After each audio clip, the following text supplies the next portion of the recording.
Pelo sinal da Santa Cruz, livrai-nos Deus, nosso Senhor, dos nossos inimigos, em nome do Pai, do Filho e do Espírito Santo. Amém.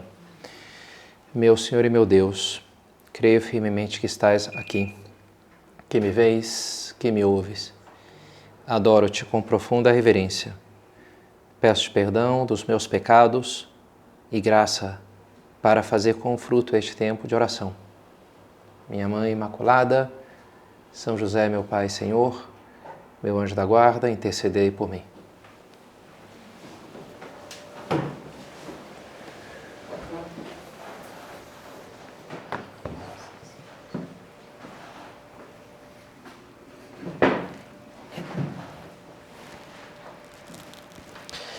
Sponsabo te mi in sempiternum, eu me casarei contigo para sempre, conforme a justiça e o direito, com amor e carinho, para sempre.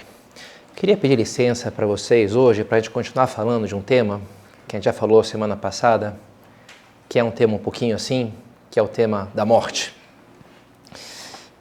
Primeiro porque é um tema que está na minha cabeça, foi finados, né? O mês de novembro, na obra a gente aproveita para rezar mais pelas almas do purgatório.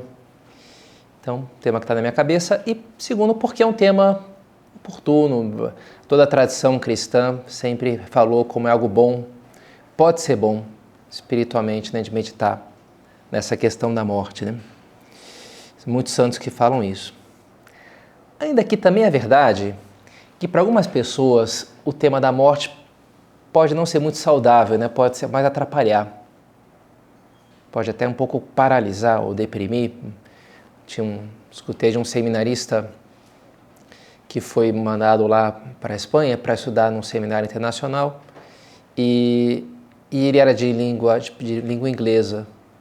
E ele tinha uma peculiaridade: quando alguém falava uma frase que começava com a letra D, ele lembrava de death, morte, né? E aquilo para ele interpretava como se fosse, né, um augúrio nefasto, uma coisa assim, significa que quem vai morrer, alguma coisa errada vai acontecer. Então ele já ficava ansioso, já ficava, né? Enfim, mandaram ele de volta para o seu país, cara, sei lá, vai, busca uma terapia, alguma coisa. Depois você pensa em ser padre, porque, né, isso aqui tá meio complicado, né? Então você primeiro precisa, sei lá, ter um pouco mais esse aqui, curar esse negócio, né? Mas mesmo sem chegar numa coisa assim meio patológica, não é infrequente, né, que algumas pessoas pensam na morte é uma coisa meio deprimente, né? Pode ser uma coisa um pouco de morte, né? Que a vida parece perder um pouco o brilho ou o sentido. Se tudo vai passar, se nada vai ficar. Essa é uma reação ruim. E tem outra reação ruim, que é a reação oposta, que é pelo contrário, é a pessoa que ganha uma especial intensidade para a vida e para as coisas, mas é uma intensidade um pouco desregrada, um pouco maluca, né? Então vou morrer, então vamos lá, vamos fazer, vamos festa, isso e aquilo. São Paulo, aquilo que diz São Paulo, né? Comamos e bebamos porque amanhã morreremos. Já que eu vou morrer mesmo, então eu vou aproveitar aqui, sei lá, né? Vou comer, vou fazer tudo, porque já que, né, essa vida termina. Mas me parece que a boa reflexão cristã sobre a morte nos ajuda a não cair em nenhum desses dois extremos que são, ainda que opostos, igualmente desesperados, a gente poderia concluir. É o desespero da intensidade maluca, porque a vida está acabando e cada vez tem menos tempo, e claro que isso é uma coisa assim, bem, um pouco desesperada, né? Ou, do outro lado, né, de achar que nada faz muito sentido, porque nada vai ficar, nada vai sobrar, também é uma coisa um pouco desesperada, né? Pensar na morte pode ser, sim, para nós um dom, uma graça, sobretudo se a gente for capaz de entender, e essa é a visão cristã legítima, entender a morte como o encontro definitivo com o amor. Disso se trata, assim que os santos viam a morte, né? O encontro definitivo do amor. E essa é a tese que eu queria explorar com vocês nessa meditação. E para isso vamos acudir a um profeta, não muito conhecido, mais ou menos, né? O profeta Oséias, um profeta um pouco singular. Tem os profetas mais famosos, Isaías, Ezequiel, Jeremias, tem outros menores. Tem alguns bem pequenos, eu me lembro, por exemplo, o profeta Baruch. Posso que vocês não leram muita coisa sobre o profeta Baruch, mas quando eu estava lá fazendo engenharia, lá na PUC do Rio, tinha um cartaz uma hora da Pastoral Universitária. Convidamos todos para o 15º Baruch. barzinho dos universitários católicos. Então, aí citava um versículo do profeta Baruque e tal, mas no fundo o que queria era a sigla, né? O barzinho dos universitários católicos. Então, enfim, não sei se o profeta ficou muito contente com o uso do seu nome para um fim. Enfim, acho que era um fim nobre também, não era uma coisa assim tão ruim, né? Mas Oséias é um profeta bem singular e bonito, porque ele usa uma imagem que é praticamente só dele, que é a do amor esponsal. Ele fala nossa relação com Deus a partir do amor esponsal, do eros, né? Desse amor entre um homem e uma mulher. E a própria vida dele é meio profética, né? Tem uma lição de vida. Deus fala para ele se casar com uma mulher infiel, uma mulher meio perdidinha lá. E ele se casa com ela, né? E ela começa a atrair ele, tudo errado, né? Mas aí toda coisa que ele vai reconquistar aquela mulher. E no fundo é a imagem de Deus com Israel, com o povo de Israel, que se prostitui com os deuses estrangeiros, um pouco assim, né? Se vende com a idolatria lá, e Deus mesmo assim vai atrás e vai, né, tentar resgatá-la.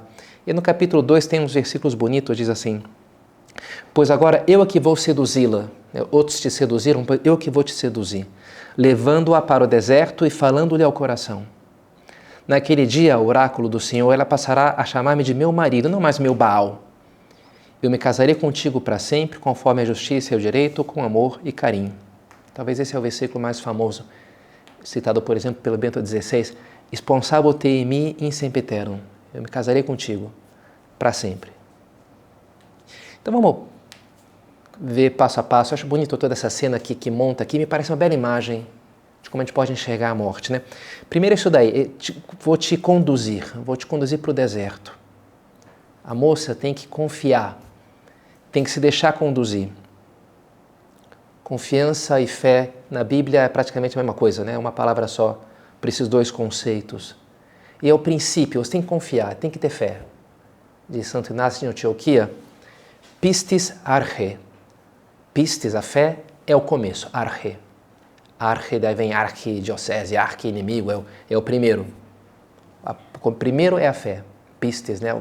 Confiança, também dá para traduzir pistis como confiança, é a fé. O primeiro começa com a fé. Os hebreus confiaram em Moisés, no projeto de Deus para tirá-los ali do Egito, da escravidão do Egito, e foram atrás e foram para o deserto, né? Como uma moça, talvez seduzida por um rapaz, acredita que fugir com ele vai ser uma coisa boa, vai ser... Ou mesmo aqui, sei lá, mesmo que não seja uma fuga, uma coisa assim um pouco extraordinária, que se casa com alguém, também implica, né, uma certa confiança de que, olha, acho que vai dar certo isso daqui, acho que esse é um bom rapaz, acho que é uma aposta que você faz, né? Isso aqui tem pinta que pode funcionar, né? Você confia. E é uma escolha que se faz. A gente gosta, às vezes, de falar da paixão amorosa como uma coisa quase que involuntária. Meu coração amanheceu pegando fogo, foi uma morena que passou perto de mim, que me deixou assim, né? Um pouco, não consigo evitar, né? Eu sentindo uma química que, né? Eu estou aqui todo aceso porque parece uma coisa meio passiva, né? E tem algo assim, paixão vem de passio, que é passividade, né? A mesma raiz, inclusive, né? É algo que me acontece meio involuntariamente. Mas, assim, nessa vida a gente sempre é livre, né? E eu escolho o que fazer com as minhas paixões. E eu tenho essa escolha de me deixar levar ou não, né? Por aquele sentimento. Não dá para dizer, não, eu não tive que trair a minha esposa porque, afinal de contas, cara, não, você não era obrigado, você escolheu. Ok, que sei lá, pode ter sido uma tentação muito intensa, mas sempre permanece a tua liberdade, né? Existe a nossa liberdade. Eu escolho ou não abraçar, confiar, né? Abraçar aquele amor, confiar naquele caminho. E essa escolha, essa confiança fica especialmente dramática quando aquilo implica uma renúncia grande, não sei, né? O casamento é também, de uma maneira, uma renúncia, né? Outras opções, algo da minha liberdade, né? E, de certa forma, a morte tem algo disso também. É uma renúncia, né? Renunciar, é abrir. E por isso essa coisa, né? Eu vou te seduzi-la, levando-a para o deserto, falando-lhe ao coração. Deserto, né? Vou seduzi-la, levando para o deserto.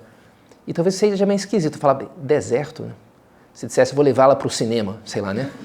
Vou levá-la para o shopping, para o parquinho, fazer um piquenique, não sei, vou levar para Pirinópolis para a gente passar o fim de semana. Sei lá, né? Faz mais sentido, não o deserto, quem quer ir para o deserto, né? Mas justamente o deserto é essa coisa do despojamento, né? De você e que sempre está presente nos caminhos do amor, sempre exige uma entrega, um soltar, né? Talvez uma moça apaixonada possa, sei lá, mergulhar na aventura amorosa sem pensar muito na renúncia que aquilo lhe traz, porque ela está tão dominada pela paixão. Estou mais para o final agora do Guerra e Paz, e tem a Natasha Rostov, que é a sanguínea, assim, 100% mega apaixonada e super encantadora, e as pessoas se encantam por ela, e ela se apaixona, mas depois se desapaixona. Ela não consegue, praticamente nem consegue pensar muito no futuro, ela está só ali vivendo o presente, né? E apaixonada pelas coisas belas da vida. Essa é a Natasha Rostov. E mesmo uma pessoa que se entrega assim a uma paixão sem pensar muito nas consequências, uma hora ela vai ter que acertar as contas com a renúncia que está ali de trás, né? Porque vai exigir renúncia. A minha família se conta da minha avó, que morava lá no interior de Minas Gerais, em Juiz de Fora, na colônia alemã, casou lá com meu avô, e meu avô levou ela para o Rio de Janeiro, de onde eu sou carioca, né?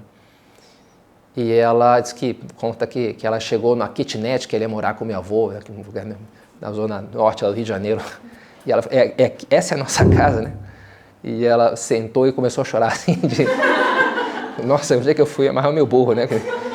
Que negócio minúsculo, sei lá, né? Na cidade ela estava acostumada, não sei, né? Na casa lá dos pais dela, na fazenda, não sei como é que era a vida dela lá. Mas foi uma coisa assim meio, é isso aqui, né? E é isso aí, foi mesmo, né? É preciso isso, né? E aí é onde a coisa vai se definindo, né? O jogo começa a ficar interessante, porque no deserto obriga você a sair da superfície da vida, das emoções. E você começa a ser capaz de tocar o teu coração de verdade, né? A definir para onde é que vai o teu coração, que de fato você vai amar.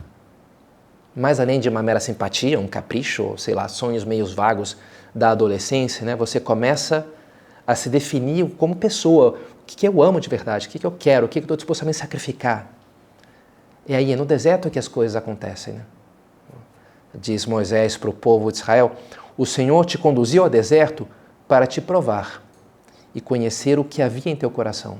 Deserto, se prove, você entende bem o que tem aqui dentro, né? Na hora que as coisas pesam, na carência, no esforço. Algo que ocorre diante de qualquer aprovação, mas de modo muito especial na hora da morte, né? Porque a morte é o grande despojamento. Por isso é natural que a gente associe a ideia da morte com a ideia do juízo. Hebreus, a Epístola de Hebreus fala, né? Os homens morrem uma só vez e logo depois vem o juízo. Então não é reencarnação, uma morte só, e depois o juízo. Com a morte vem o juízo. Esse despojamento que vai mostrar o que sobra aqui, né? Estava escutando uma entrevista com uma enfermeira, se tornou especialista em acompanhar pessoas morrendo.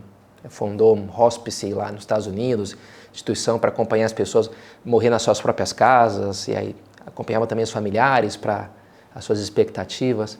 Achei interessante, ela escreveu um livro e ela dizia, olha, mais ou menos umas 3 semanas antes, é como se a pessoa entrasse numa espécie de trabalho de parto. E costuma dar 3 sinais. Primeiro, ela começa a rejeitar a alimentação. Parece uma coisa que penso que me prende ao mundo. Não quero mais isso, né? Não quero mais ficar aqui. Não quero comida. As pessoas têm que forçar para que outra coma. Depois, ela começa a dormir mais do que está acordada. Também acaba sendo uma maneira assim de você desconectar um pouco, tá mais um outro mundo.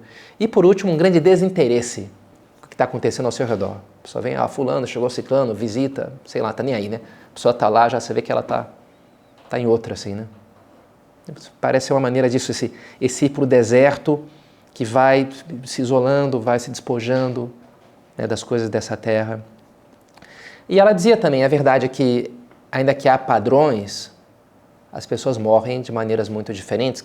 De uma maneira, a pessoa morre como ela viveu, seja na revolta ou na gratidão, na luta e na raiva ou na aceitação e na alegria. Se morre como se vive. E por isso que é importante pensar na morte, para pensar como é que a gente vive, né? Para que a gente possa morrer bem, a gente precisa viver bem. E para aprender a viver bem, a gente precisa já agora do deserto. Como a minha avó chegou lá num deserto, no Rio de Janeiro, ainda que talvez as temperaturas não sejam tão diferentes assim entre o deserto e o Rio. Mas ela chegou, sem dúvida, sei lá, uma boa moça, né? Uma boa moça de família. Mas muito diferente de de quem era quando eu conheci ela, né? Ou da pessoa que ela era quando ela morreu. Depois de ter tido os 7 filhos que ela teve, ter ajudado a educar um montão de netos, né?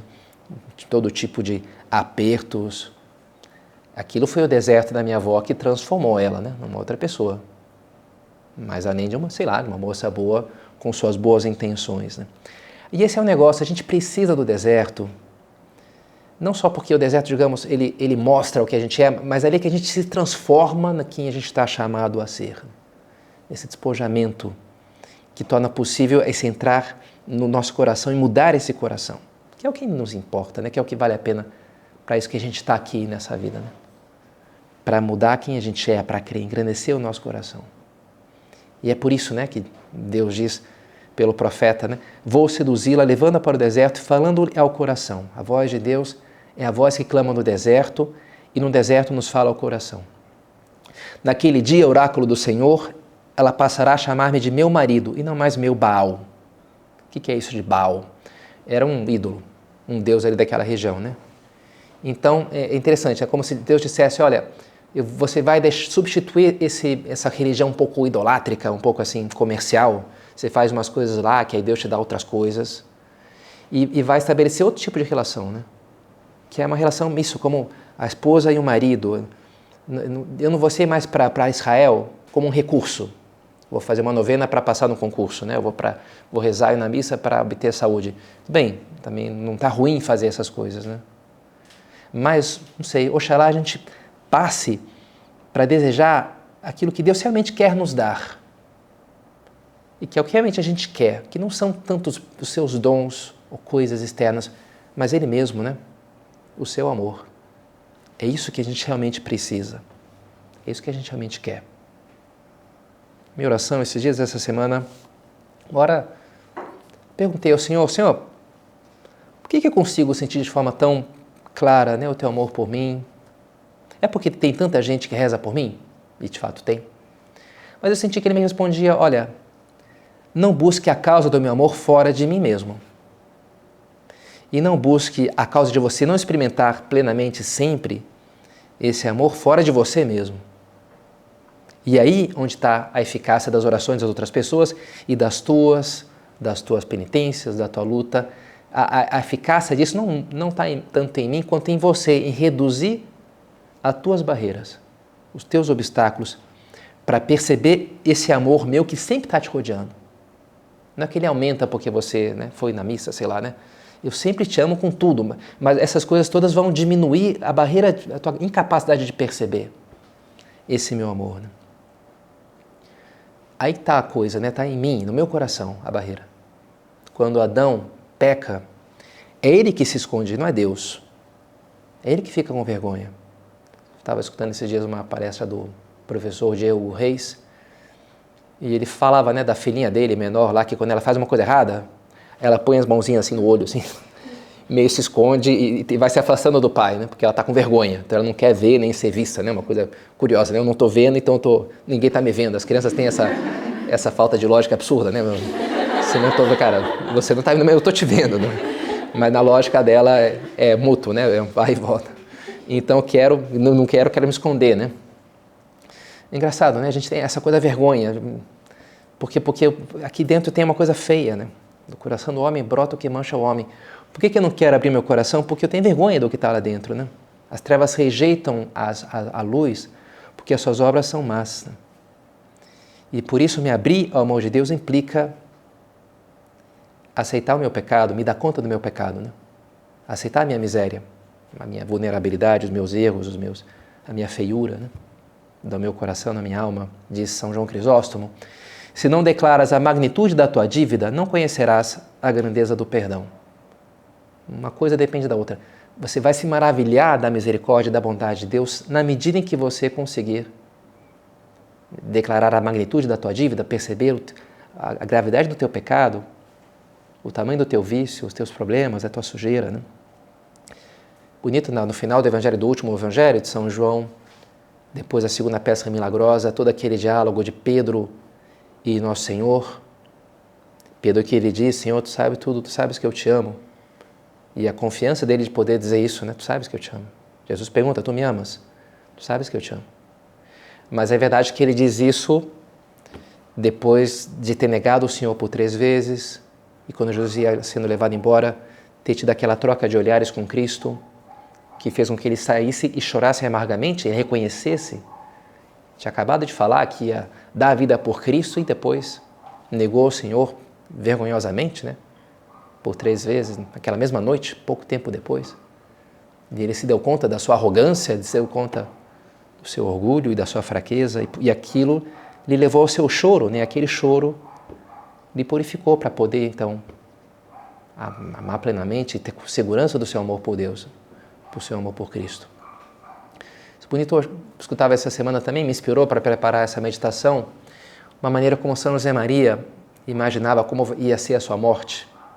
Numa forma de oração, ele diz assim: quando eu te vir pela primeira vez, meu Deus, que saberei dizer-te? Em silêncio esconderei a minha fronte em teu regaço e chorarei, como quando era criança. Teus olhos contemplarão todas as minhas feridas. Depois te contarei toda a minha vida, ainda que tu já a conheças. E tu, para adormecer-me, lentamente me contarás uma história que começa assim. Era uma vez um homenzinho da terra e um Deus que o amava loucamente. Muito bonito, né? Singelo assim, né? A imagem da criança lá, meio desconsolada, chorando, poxa, tudo que eu fiz errado, é assim que você me ama, e como é que eu pude viver essa vida que eu vivi? E você vai mostrar as tuas feridas, os teus erros. E Deus vai te contar para te acalmar isso. Um homenzinho na terra com todas as suas misérias, né? Mas digo, essa coisa não é que eu sou um grande pecador. Cara, assim, pecador sim, grande é Deus, né? A gente sempre vai ser pequeno, né? Sempre vai ser uma coisa... E assim que a gente tem que se colocar diante de Deus. E Ele vai nos abraçar com o seu amor, que esse sim é grande, com a sua misericórdia, né? Ele era um homenzinho na terra e um Deus que o amava loucamente, sem muita razão, sem muito propósito, sem muito... Faz sentido que Deus nos ame como nos ama, mas é assim, né? Bonito também, lembra o Salmo 130, 131, muito curtinho, 3 versículos, talvez o menor dos Salmos, não sei. Senhor, meu coração não se orgulha e meu olhar não é soberbo, não anda atrás de coisas grandes superiores às minhas forças. Antes me acalmo e tranquilizo, como criança desmamada no colo da sua mãe. Como criança desmamada é minha alma. Israel, espere no Senhor, desde agora e para sempre. Bonito, né? Uma criança pequena não quer ficar aqui olhando coisas grandiosas que não são próprias do meu tamanho. Mas como uma criança, assim Israel tem que esperar no Senhor agora e para sempre. E aqui estão, né, como que as 2 chaves para a vida eterna, né? Essas 2 chaves centrais, que são a humildade e a confiança. Sobretudo é isso que nos faz falta para você ir para o céu. Olha, você precisa dessas 2 coisas, né? Claro, tem que amar Deus, sei lá, né? É a virtude mais importante. Mas, assim, na hora do juízo, me parece que central é isso, a humildade para admitir que o problema sempre esteve em mim, não em Deus, não é Ele que é o acusado, não vou poder chegar lá acusando porque não fez isso, não fez aquilo. Não, o problema não é que Deus não me amou suficientemente, não é verdade isso. A humildade é reconhecer o meu pecado, o meu erro, a minha... E a confiança de aceitar que a solução sempre esteve nele, no seu amor por mim. Por mais que eu tenha dificuldade de perceber isso nessa vida.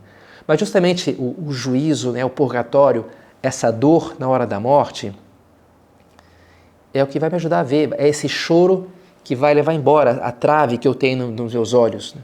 A sujeira, a máscara que me impede de enxergar de verdade o coração do Senhor.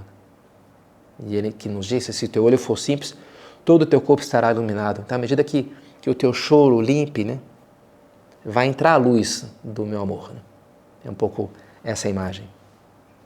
Na medida que eu consiga me purificar, já nessa vida, né, eu vou me sentindo cada vez mais, vou me sabendo cada vez mais amado por Deus. Diz uma oração, quando minhas pálpebras começarem a se fechar para as coisas do mundo, né, estiver lá nesse trabalho de parto, será o teu olhar de amor que os meus olhos buscarão. E quando meus ouvidos se tiverem fechado, será a tua voz amorosa que eu desejarei escutar. Teu olhar, a tua voz. O que essa voz vai nos dizer? Aquilo que já nos disse, né, pelo profeta Oséias. Eu vou seduzi-la, levando-a para o deserto. Eu me casarei contigo para sempre, conforme a justiça e o direito, com amor e carinho. Sponsabo te mi in sempiterno. É isso, né? Eu me casarei contigo, eu vou te abraçar no meu amor, né, para sempre. o princípio da vida é a fé e o fim é a caridade.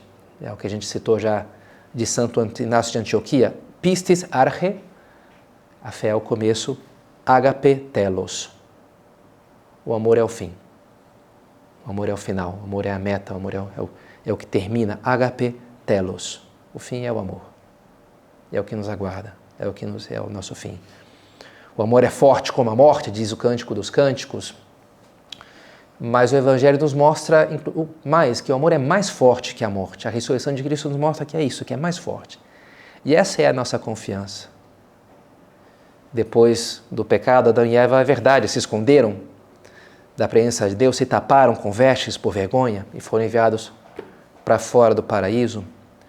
Mas a gente, com a segurança da ressurreição do Senhor, apoiado nisso, no que Ele fez por mim, vai poder chegar, se desnudar, né, chorando os nossos pecados diante do Senhor, confiantes que Ele não vai nos mandar embora, mas pelo contrário, vai nos abraçar com o seu amor misericordioso. Com essa confiança que São Paulo perguntava, se Deus é por nós, quem será contra nós? Quem é que vai nos acusar? Deus que não poupou o seu próprio Filho, mas o entregou por todos nós, como é que com Ele não nos dará tudo? Quem acusará os escolhidos do Senhor? Deus, que os justifica? Quem condenará? Cristo Jesus, que morreu, mas ainda que ressuscitou e está à direita de Deus intercedendo por nós? Não faz sentido, né? Jesus não é o meu condenador, Ele é o meu salvador. Ele vem para me salvar, Ele vem para me trazer a vida. E essa é a confiança com a qual a gente vai se aproximar da morte e viver, né? Porque São Paulo, nessa passagem de Romanos, passa, né, dessa coisa da morte para a vida, para o já agora.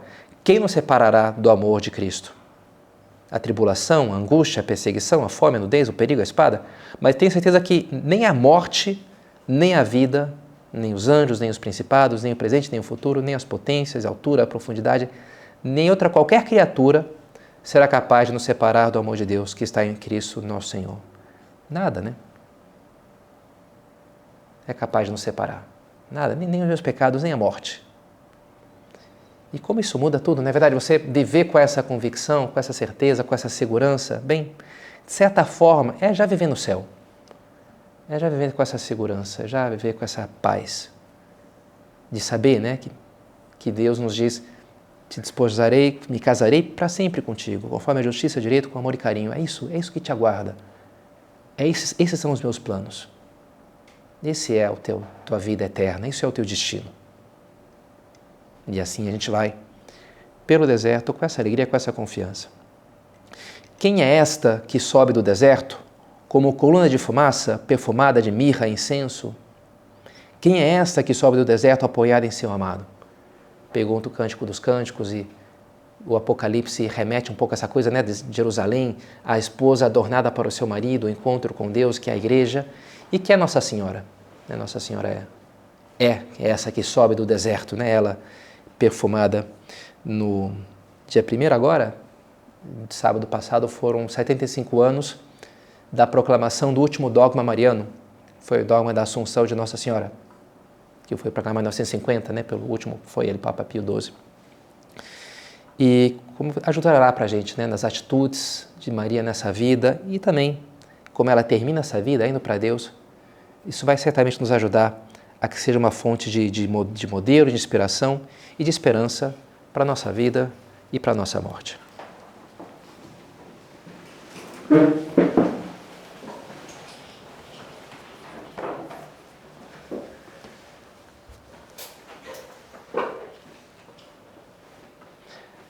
Dou-te graças, meu Deus, pelos bons propósitos, afetos e inspirações que me comunicaste nessa meditação. Peço-te ajuda para os pôr em prática. Minha Mãe Imaculada, São José, meu Pai e Senhor, meu anjo da guarda, intercedei por mim.